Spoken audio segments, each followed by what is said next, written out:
Hello student, myself Rajneesh. और आज जो अपना टॉपिक है वो कुछ नाइकस प्लॉट और बोडे प्लॉट के बेस्ट न्यूमेरिकल है। ठीक है, देखते हैं। सबसे पहला क्वेश्चन है ना, एक ओ दे रखा है जो कि यूनिटी फीडबैक सिस्टम का, इसका ना ओ दे रखा है। वही यूनिटी फीडबैक सिस्टम का एक ओ दे रखा है, के बाई एस, एस प्लस 2, एस+10 ये दे रखा है। कह रहा है कि the value of K such that the close loop system is stable. The value of K such that the close loop system is stable with gain margin is 6 dB।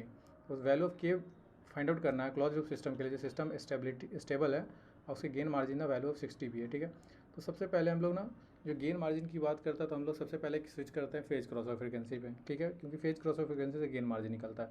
तो हम find out करना चालू करते हैं phase cross में, क्योंकि हमको gain margin तक जाना है। गेन मार्जिन से ही क्या करते हैं, मैग्नीट्यूड इक्वेशन लगा के हम क्या करेंगे ना, के का वैल्यू फाइंड आउट करेंगे। इसलिए हमारे पास ना फेज क्रॉस फ्रीक्वेंसी पे जाना पड़ेगा सबसे पहले। तो phase cross frequency omega PC निकालने के लिए हम लोग क्या करते हैं ना, इसका फाइंड आउट करेंगे put S is equal to G omega. सबसे पहले ना हम क्या करेंगे, सबसे पहले मेरे पास जो इक्वेशन है ना, जो के एस एस+2 और ये एस+10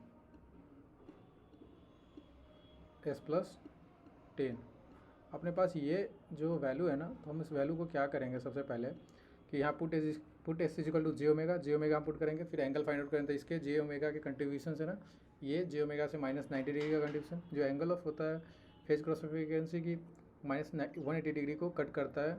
जस्ट तो लाइन को -180 डिग्री लाइन को जो कट करता है उसको हम फेज क्रॉस फ्रीक्वेंसी बोलते हैं। तो वो पॉइंट को हम फेज क्रॉस फ्रीक्वेंसी बोलते हैं। Angle of J omega P C is equal to -180 degree. इसको इक्वेट करो -90 डिग्री जी ओमेगा से, tan inverse omega P C Y, ये अपने पास ओमेगा पी सी, यहाँ से G omega P C Y 2 और ये tan inverse G omega P C Y 10। तो इससे इक्वेट करके हम लोग अगर ओमेगा पी सी निकालते हैं तो tan inverse omega P C Y 2 और 90 को इधर कर लेते तो 90 डिग्री हो जाता, +90 आ जा, ये चेंज कर देते, सबका साइन चेंज हो जाता था +90। तो यहाँ से हम एक्चुअल ओमेगा पी सी निकालना हम कई बार देख चुके हैं। तो सिंपल यहाँ से tan inverse omega P C +10, ये ना tan a प्लस बी का फॉर्मूला लग गया। tan a प्लस बी का होता है tan a plus B 1 - tan a into V. तो ये फॉर्मूला यूज़ करके हम लोग यूज़ कर ले। इसके बाद हमारे पास क्या है ना, 90 डिग्री है तो tan इनवर्स तो इधर कर देंगे तो हमारे पास क्या हो जाएगा ना, अगर हम क्या करते हैं ना कि 1/0, तो ये हमारे पास इन्फिनिटी आ जाएगा। tan 90 का वैल्यू ना इन्फिनिटी आ जाएगा, तो 1/, क्या करेंगे ना, इधर लेंगे तो tan हो जाएगा। tan 90 वो इन्फिनिटी को हम लोग लिख सकते हैं। इन्फिनिटी को क्या लिख सकते हैं, 1/0। तो हम ना ऊपर वाले टर्म्स को क्या इक्वेट कर लिए, omega P C Y 2 omega P C Y 10, इसको ना 1 से इक्वेट करके ओमेगा पी सी निकाले। यहाँ से गेन मार्जिन फाइंड आउट करेंगे। हमारे पास गेन मार्जिन बताया कि गेन मार्जिन है इसमें सिस्टम में ना, गेन मार्जिन 6 dB दे रखा है, डीबी में दे रखा है। तो गेन मार्जिन हम डीबी में लेते हैं, तो गेन मार्जिन 20 लॉग मैं reciprocal of 1 of G magnitude of G omega P C. अगर सिंपल अगर गेन मार्जिन निकालना होता तो reciprocal of 1 of G omega P C at the वही G omega omega is equal to omega P C. तो यहाँ omega P सी हम put कर लिए, तो हमारे पास 20 लॉग जब मल्टीपल कर रहा है इसका मतलब 60, तो ये इक्वेट कर लिए।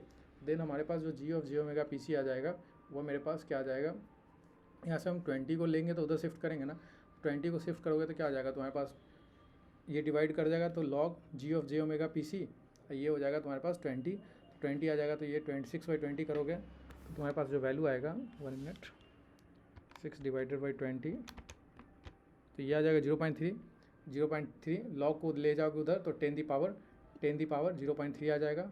लॉग को ले जाओगे तो 10 the power minus 0.3, 10 the power 03 ना, 10 दी पावर 03। देन इसके बाद ना रिसिप्रोकल है तो हम रिसिप्रोकल को क्या करते हैं, 10 दी पावर 03, इसको भी रिसिप्रोकल कर लेते हैं ताकि जी ओमेगा पी सी को ऊपर ले गया। तो ये वाले वैल्यू को जो हमारे पास 20 लॉग 0.3 आ गया था, तो 10 दी पावर 3 था, उसको हम ना 0.3 ले लिए। ठीक है,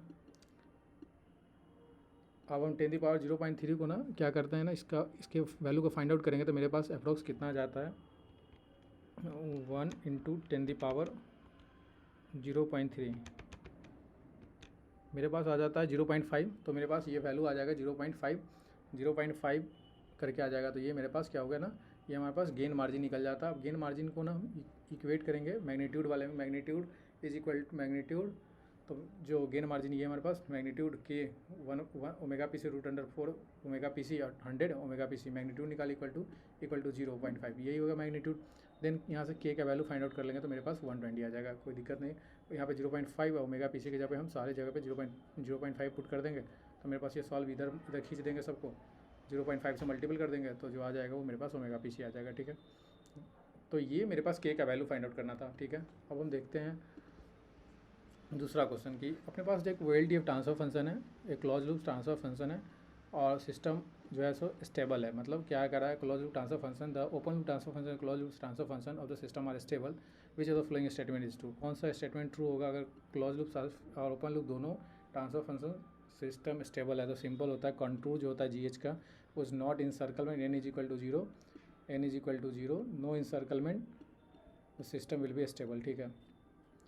तो वही the open loop system there is no open loop poles, मतलब कोई ओपन लूप पोल्स नहीं होगा इन RHP में। क्लोज लूप सिस्टम में अगर देखोगे तो सिस्टम में क्लोज लूप पोल्स में अगर देखोगे तो सिस्टम स्टेबल तब होगा जब there is no zeros in characteristic equation of the right half of this plane. कोई RHP में कोई पोल नहीं लाएगा, जीरोज नहीं लाइज करेगा इन कैरेक्टरिस्टिक इक्वेशन।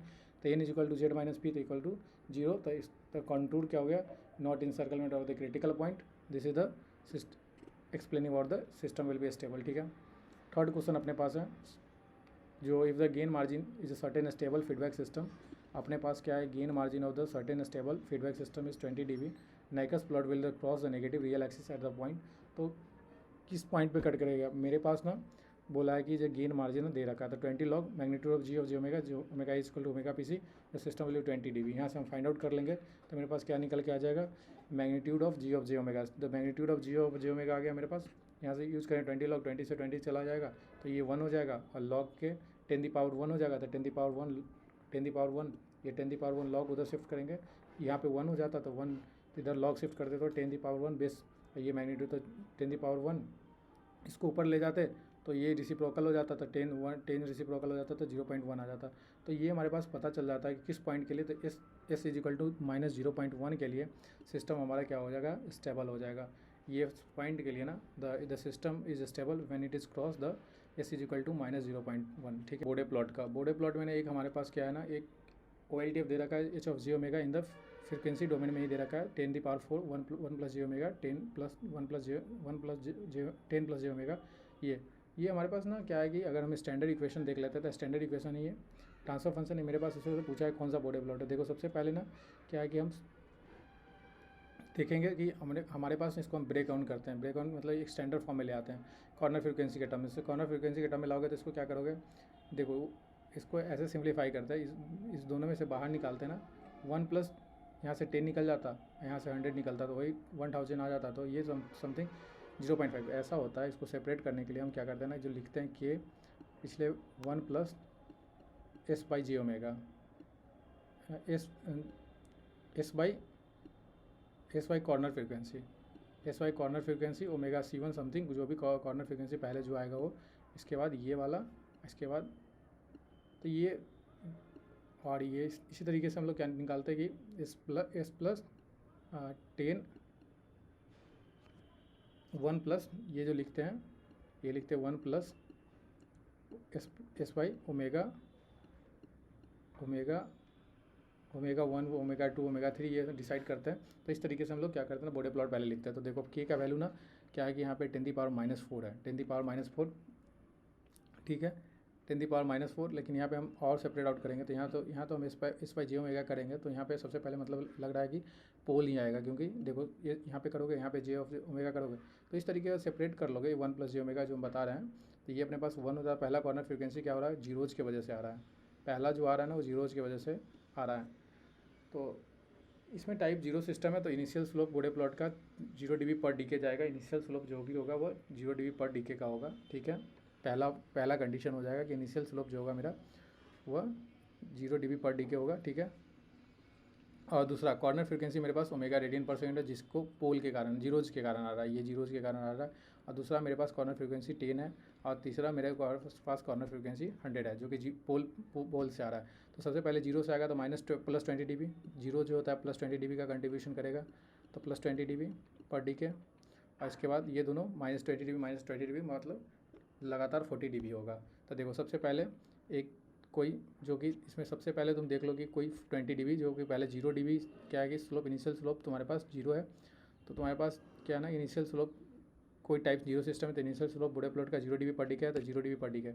देखो सबके सब 0 dB पर डिके, ये देखो ये पहले कट गया कि हाँ इनिशियल स्लोप 0 dB पर डिके नहीं, ये तीनों में इनिशियल स्लोप क्या है 0 dB पर डिके है, ठीक है।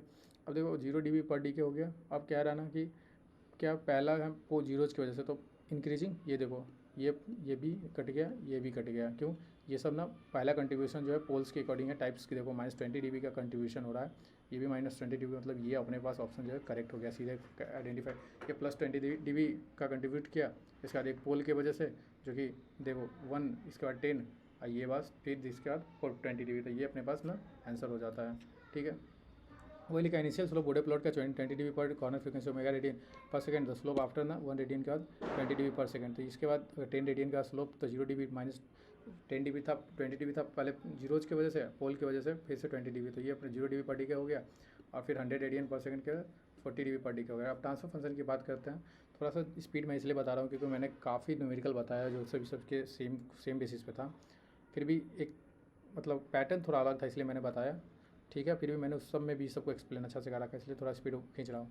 ट्रांसफर फंक्शन OLTF दे रखा है S² plus Nyquist plot in the form of, तो अपने पास ना 4 फिगर है, इसमें नाइकस प्लॉट पूछा है। देखो सबसे पहले ना हम लोग इसका मैग्नीट्यूड देख लेते हैं। मैग्नीट्यूड हमारे पास j ओमेगा करोगे तो इसमें ω² + 2 का स्क्वायर 4 हो जाएगा, इसमें ω² + 1, तो ये तुम्हारे पास 1 का मैग्नीट्यूड तो हमेशा प्लस में आ जाएगा। एंगल निकालोगे तो ये ओमेगा, ये अपने पास ना tan इनवर्स, ये पहले वाला में अपने पास क्या हो जाएगा j ओमेगा का है, तो ये अपने पास ना 100 का कंट्रीब्यूशन कर देगा, -180 डिग्री का कंट्रीब्यूशन कर देगा ओमेगा, ये अपने पास कर देगा tan इनवर्स करोगे ना तो ये तुम्हारे पास 180 डिग्री कंट्रीब्यूशन करेगा, -180 डिग्री, और ये tan इनवर्स ω/2 ऊपर वाले में एंगल। अब ओमेगा के 0 वैल्यू के लिए जब चेक करेंगे तो मेरे पास जो मैग्नीट्यूड आता है वो 2 आएगा, और एंगल कितना रहा है -180 डिग्री। देखो magnitude 2 angle 19, omega = 0 degree, omega = 0 degree, तो देखो ओमेगा = 0 डिग्री, यहाँ पे क्या है, यहाँ पे तो ओमेगा = 0 डिग्री, ये वाला हमारे पास सिर्फ ओमेगा = 0 डिग्री पे देखो यहाँ पे क्या है, यहाँ पे omega = 0 degree minus is 180 degree, ठीक है।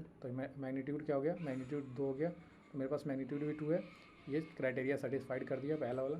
अब हम ओमेगा के 2 वैल्यू के लिए चेक कर लेंगे, क्योंकि हमारे पास कि क्या आखिर डिक्रीजमेंट कैसे हो रहा था, ये -135 डिग्री, तो मतलब 180 डिग्री से -125 डिग्री, और ओमेगा के इन्फिनिटी वैल्यू के लिए चेक करेंगे तो 0 एंगल 90 डिग्री आ जाएगा, तो ये 0 90 डिग्री का ये बन गया। तो इस तरीके से हम लोग फाइंड आउट कर लेते हैं, ठीक है। उसमें जब बताने के लिए कुछ खास है नहीं, ये सब काफ़ी मैंने बहुत डिटेल में बताया कई बार। तो consider the second order system expression, ये अपने पास दे रखा है, डिफरेंट वैल्यू ऑफ के जीटा के लिए। देखो इसमें अगर निकालना अगर जानते हो नहीं जानते हो तो देखो ओमेगा का वैल्यू पुट करोगे ना, मैग्नीट्यूड इसमें देखो मैग्नीट्यूड में पुट करोगे तो ओमेगा वैल्यू 0 पुट करोगे तो 0, तो ये एंगल √4, तो √4 का वैल्यू 2 हो जाता, और ओमेगा का वैल्यू 0 पुट करोगे तो tan 180 डिग्री, और tan 0 का वैल्यू 0 हो जाता, तो ये, और इन्फिनिटी पुट करते तो मेरे पास इन्फिनिटी पुट करते तो ये हमारे पास वैल्यू जो हो जाता, कभी भी इन्फिनिटी किसी में ऐड करोगे तो ये तुम्हारे पास 0 दे देगा, और मैग्नीट्यूड में tan इनवर्स 90 डिग्री का कंट्रीब्यूशन कर देता है, प्लस में 90 डिग्री का, तो -90 + 90 डिग्री माइनस और हो जाता।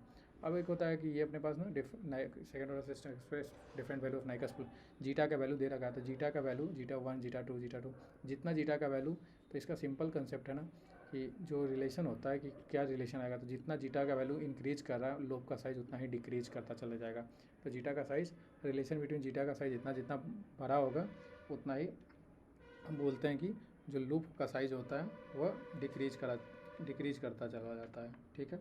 बस इतना ही क्वेश्चन था, तो ठीक है। Thank you for this lecture, please like, subscribe and comment, thank you.